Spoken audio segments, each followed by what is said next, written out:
السلام عليكم، كنتمنى ان شاء الله تكونوا بخير وعلى خير. مرحبا بكم معايا في فيديو جديد وفوصفه جديده. بما اننا مقبلين على الشهر الفضيل شهر رمضان المبارك، الله يدخلوا علينا بالصحه والسلامه.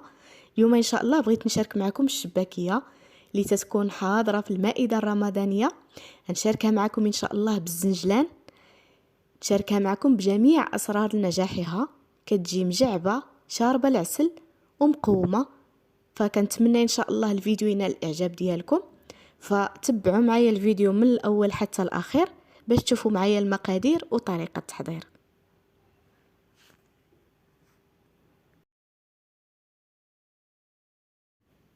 بسم الله وعلى بركه الله. عندي معلقه كبيره ديال حبه حلاوه مطحونه، معلقه كبيره ديال التنافع مطحون، كيس من الخميره ديال الحلوى، نص معلقه صغيره ديال الملحه، ضويمه ديال الزعفران، عندي الكوزه، عندي هنا كاس ديال الزبده مذوبه، كاس ديال الزيت، انا هنا خلطت الزيت البلديه والزيت الروميه، عندي جوج كيسان ديال الزنجلان اللي تيكون مطحون مزيان، عندي كاس ديال ما زهر، وعندي كذلك كاس ديال الماء، كذلك عندي نص كاس ديال الخل، الخل العادي، عندي هنا كيلو ديال الدقيق، وغادي نحتاجو كذلك معلقه كبيره ديال القرفه. هادو هما المكونات اللي غادي نحتاجو، هادو مكونات ديال كيلو ديال الدقيق. هنا غادي ناخذ واحد الكاسرونه، هذه راه كنت ذوبت فيها الزبده، غادي تبان لكم فيها ليدام. كنديروا فيها كاس ديال الماء زهر ونص كاس ديال الخل، وغنردوهم فوق البوطه غير كيدفاو. هنا غادي ناخذ القصعه، غادي ندير فيها الدقيق. هنا الدقيق بعد ما غربلته غادي ندوزو هنا بالنسبه للنافع وحبه حلاوه كندوزوهم هنا في الغربال، والقرفه حتى هي هانتوما كتشوفوا ضروري ما ندوزوهم في الغربال باش هكذا ما العجينه ما تقطعش لينا فاش نبغيو نورقوها، وكنطحنوهم مزيان. هنا كذلك غادي نديروا القرفه حتى هي غادي نغربلوها. هنا غادي ندير واحد الحكه ديال الكوزه. بالنسبه للكوزه كتبقى اختياريه، تقدروا تضيفوها ولا ما بغيتوش ماشي مشكل، غير هي راه كتضيف لينا واحد المذاق زوين في الشباكيه. هنا غادي نغربلو حتى الخميره ديال الحلوى. هنا عندي الزنجلان، بالنسبه للزنجلان انا عندي هنا مطحون مزيان، يعني ما غاديش نحتاج انني نغربلو. فاذا كان عندكم ما مطحونش مزيان تقدروا حتى هو دوزوه في الغربال هكا باش ما تدوزش لكم شي حبات الزنجلان في العجينه، باش هكا العجينه ما تقطعش لكم.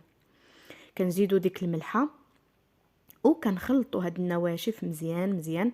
بالنسبه هنا للزنجلان راه قبل ما نطحنوا كنصهدوا واحد شويه في المقله، غير شويه وصافي، وكنطحنوه صافي. كنخلطوا هاد النواشف مع الدقيق مزيان مزيان. بالنسبه للدقيق انا استعملت الدقيق اللي كتكون الباكيه ديالو اولا الخنشه ديالو مرسومه فيها الخبز، ما كنستعملش اللي تيكون خاص بالحلويات. هنا كنزيدوا الزبده والزيت. بالنسبه للزبده انا خدمت بالزبده ديال العبار صافي. هانتوما كتشوفوا معايا كنحاولوا اننا ندخلوا ديك الزبده والزيت مزيان في الدقيق حتى كيتلبس لينا باليدام مزيان مزيان، ضروري من هذه المرحله هذه صافي. هنا بعد ما كيدفى ليا داك ما الزهر والخل كندوب فيهم ديك الضويمه ديال الزعفران. فاذا كان عندكم زعفران شعره تقدروا تضيفوه كان احسن، فانا كانت توفرت عندي غير هاد الدويمه ديال الزعفران فضفتها حتى هي راه كتطلق لنا مذاق في الشباكيه. صافي كنزيدو داك الكاس ديال الماء، كنبقاو نجمعوا العجين شويه بشويه بداك الكاس ديال الماء. فبالنسبه للكميه ديال السوائل اللي عندي انا كفاتني العجين، يعني ما اضطريتش انني نضيف مازال الماء. فدائما كنقول لكم يعني كتبقى على حسب الدقيق اللي غادي تخدموا بها. كاين الدقيق اللي كتشرب وكاين الدقيق اللي ما كتشربش. المهم العجين ديال الشباكيه كيبغي انه يكون شويه قاصح. هانتوما كتشوفوا معايا بعد ما كنجمع العجينه فراه كندلكها، ضروري خاصها تدلك واحد شويه باش هكذا الشباكيه ديالكم تجيكم هشيشه وزوينه. هانتوما كتشوفوا معايا كندلكها واحد 5 دقائق على هذا الشكل هذا. هانتوما غادي تشوفوا معايا القوام ديالها كيف داير.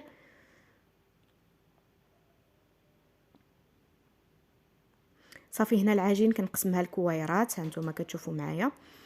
فدابا غادي نطلق كل كويره وغادي نطلقها شويه بالمدلك على هذا الشكل هذا، وغادي نطويها على 4 بحال كنبغيو نطويو هكا مسمنه بحال الشكل ديال المسمن فاش كنطويوه. هاد الطريقه هذه كتخلي لنا الشباكيه كتجينا مجعبه من الداخل.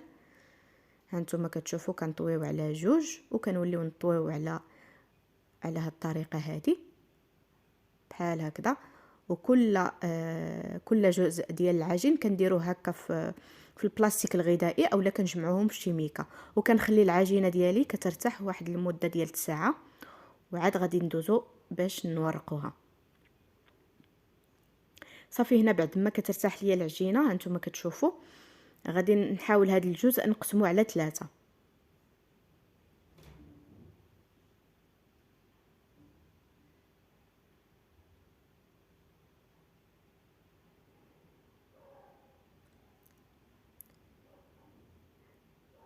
كنقسمو على 3 وكناخدو كل جزء غادي نطلقوه شويه بالمدلك. ضروري غادي نطلقوه شويه بالمدلك بحال هكا، كنعطيوه شويه في العرض وشويه في الطول. هنا كيف كتشوفوا العجينه راه ما كنرش لا دقيق لا حتى شي حاجه. انا هنا غادي نستعمل الوراقه، الا ما توفرت لكمش الوراقه تقدروا تطلقوا العجينه ديالكم غير بالمدلك، غير هي خاصها تكون شويه رقيقه فقط. وكان عندكم الوراقه كان احسن، هي راه كتعاون شويه وكتنقص علينا شويه التماره. صافي هانتوما هنا بعد ما دوزت العجينه ديالي في الوراقه، هنا انا دوزتها في النمره 4 وليت دوزتها تاني في النمره 3 حيت انا ما طلقتهاش مزيان بالمدلك. عاده فاش كنطلقها مزيان بالمدلك كندوزها غير في الرقم 4. صافي هنا كنبدا كنقطع العجينه، انا كنقطع بهاد القطعه هذه صراحه زوينه كتعجبني وعمليه. تقدروا تقطعوا بالجراره اللي كتكون خاصه بالتقطاع ديال الشباكيه، غير هي هاد القطعه هذه راه كتخرج الشباكيه الصغيره فريمون كتكون صغيره، وانا كتعجبني هكا الشباكيه اللي كتكون هكا صغيره كتجي زوينه في الشكل ديالها. المهم انتم كتشوفوا معايا، ودوك الاطراف اللي كيبقاو لينا هكا مع الجناب هادوك راه كنجمعوهم، ما كنكمشوهمش بيدينا، غير كنجمعوهم وكنحطوهم في البلاستيك كيتطلقوا كنوليو عاود نطلقوهم بالمدلك. هانتوما كتشوفوا معايا، يعني غير كنجمعوا دوك الاطراف وكنحطوهم على بعضياتهم وكنحطوهم في البلاستيك. وضروري كل جزء كان عندكم ديال العجينه كتغطوه بالبلاستيك الغذائي باش هكا العجينه ما كتنشفش لكم، حيت الا مشات حتى نشفت لكم العجينه غتبدا تقطع لكم. فهنا غادي نشارك معكم ان شاء الله واحد التشبيكه سهله مهله، اي وحده شافتها غادي تصايبها. وبالنسبه للمبتدئات اللي اول مره غادي يصايبوا الشباكيه، فهاد التشبيكه راه غتجيكم سهله وعمليه. هانتوما بالنسبه لهاد القطعه راه كتقطع ليا يعني على 5 د الاشرطه، يعني كنقطعوا 4 والخامسه كتقطعوا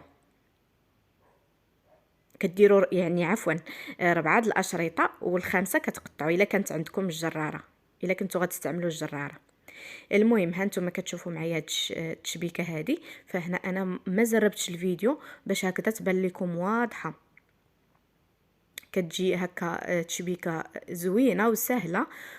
وهانتوما كتشوفوا الشكل ديالها كيفاش كتكون.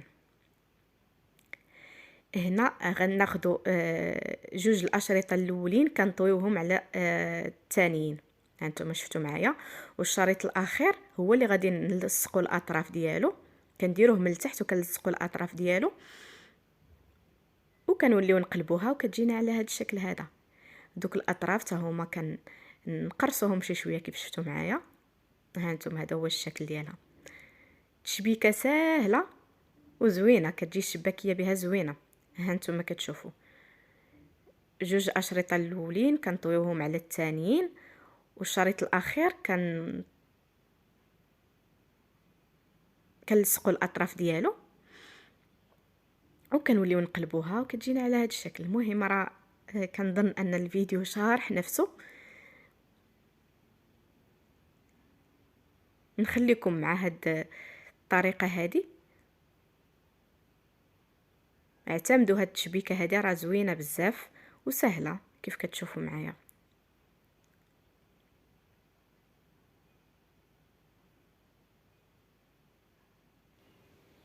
هنا الاخوات بغيت نقول لكم الا كنتوا غادي تشبكوا الشباكيه ديالكم وتقليوها في نفس النهار، تقدروا تضيفوا في العجين واحد طريقه ديال الخميره ديال الخبز. اما الا كنتوا غادي تشبكوها وغتخليوها تبات بحالي، فما يحتاج انكم تضيفوا الخميره ديال الخبز هكا باش ما تخمرش لكم العجين.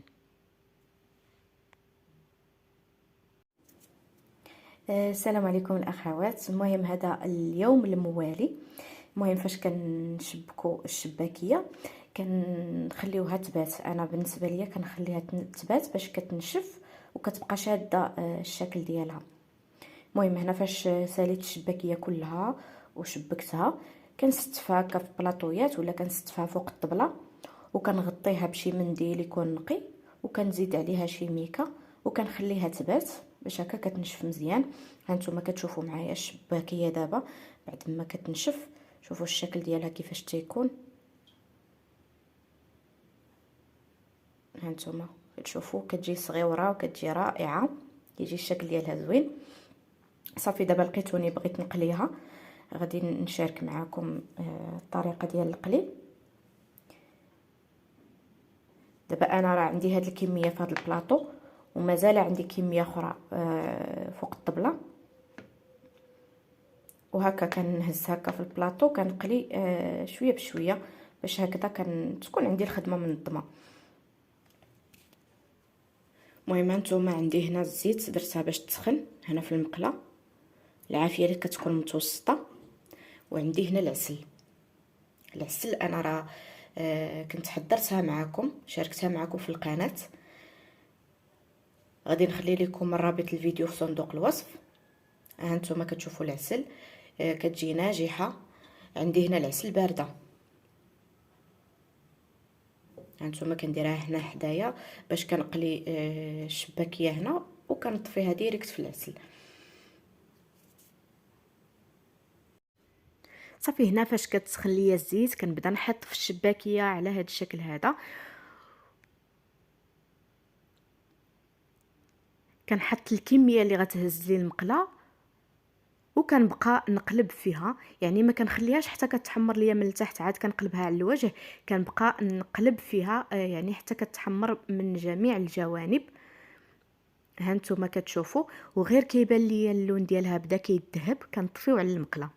انا هذه هي الطريقه ديالي في القلي ديال الشباكيه، كنطفي المقله وكنخليها تزيد شويه واحد دقيقه د المكانه في ديك الزيت، حيت كتكون باقه سخونه كتكون شاده السخونيه. صافي غير كتزيد ذهب شويه وكنصفيها من ديك الزيت مزيان وكنطفيها ديريكت في العسل. بالنسبه للعسل انا كنخليها بارده، حيت فاش كنطفيو فيها الشباكيه وكتكون سخونه راه كتطلق معانا، وفاش كتكون العسل بارده الشباكيه كتشربها، يعني كتشرب العسل عكس اننا نسخنوها.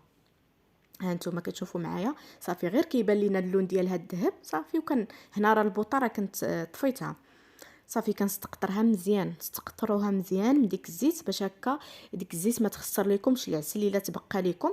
اكيد الا تبقات لكم ديك العسل تقدروا تعسلوا فيها شي معسله اخرى. صافي وكنطفيوها هنا في العسل كيف كتشوفوا معايا، كنخليوها تشرب العسل واحد من 7 حتى ل 8 دقائق كنخليوها. وصافي فاش كتبان لينا انها شربات مزيان كنهزوها كنستقطروها من العسل وكنخليوها تصفى في شي شبكه، وكنوليو عاود نقليو القليه الثانيه وكنبقاو غاديين بحال هكا حتى كنكملوا الكميه اللي عندنا.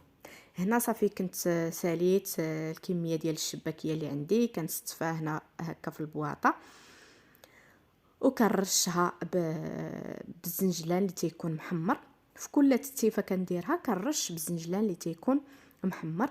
ها نتوما كتشوفوا معايا اللون ديالها كيجي مذهب رائع، فرا الشباكيه كتزيد اللون ديالها كيزيد يغمق فاش كنطفيوها في العسل.